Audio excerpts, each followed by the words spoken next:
Welcome to the Theater of Dreams. November 8th, 2025.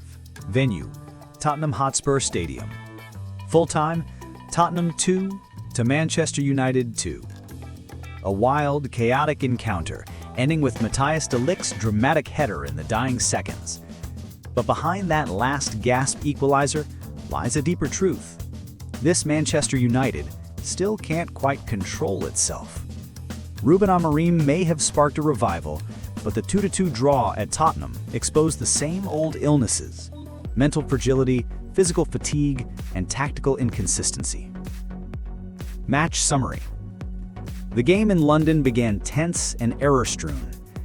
Inside the opening minute, de Ligt's back pass to goalkeeper Sen Lammens almost rolled into his own net, a sign of the chaos to come.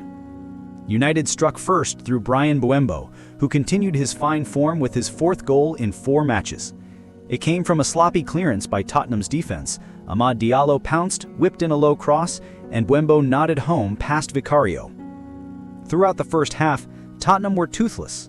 No shots on target, XG of just 0.07, practically nothing. United controlled the tempo, but as so often, failed to finish the job.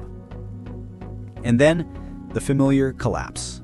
After the break, intensity dropped, Casemiro's legs went, Amorim made changes, and United's structure slowly fell apart.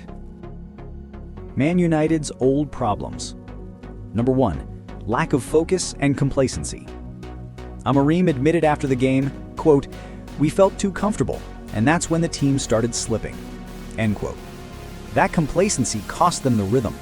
A great team cannot let an opponent breathe simply because it stops trying. Tottenham scored twice in under 10 minutes, both from slow, hesitant defending. Number 2. Physical issues and lack of squad depth. Casemiro, expected to be the anchor, faded after the hour mark. Replacements like Kobbie Mainoo and Mason Mount couldn't sustain the same intensity. Under Ten Hag, players were criticized for being overworked.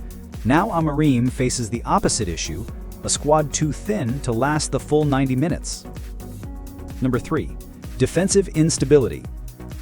Even though de Ligt rescued the draw, the backline leaked far too many gaps between center-backs and full-backs. For Tottenham's first goal, Mathys Tel was allowed to turn and shoot freely inside the box. For the second, Richarlison only needed a slight touch to redirect the ball past Lammens. Both moments showed United's failure to control the space between center halves and holding midfielders. Number 4. Missing the killer instinct.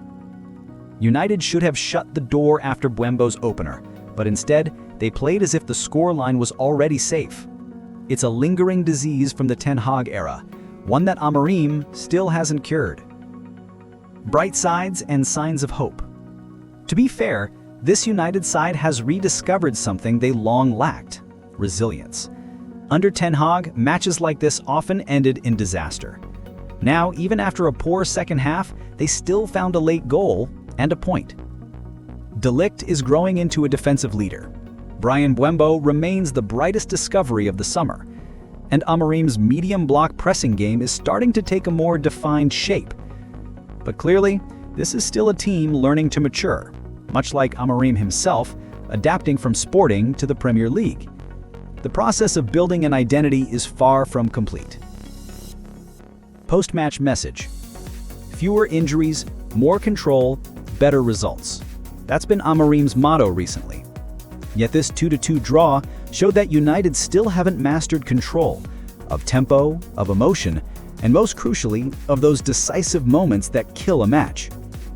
If Amorim wants to take Manchester United back to the Premier League summit, he'll have to teach his players not just how to play, but how to survive through the toughest 90 minutes. This wasn't a defeat, but it certainly wasn't a victory either. And sometimes in football, a draw like this says more than a loss ever could. What about you? What stayed with you after that dramatic draw at the Tottenham Hotspur Stadium? Share your thoughts below in the comments. If you enjoyed this video, please hit like, subscribe, and turn on notifications so you don't miss the latest stories from the Theater of Dreams. Thank you for watching, and see you next time.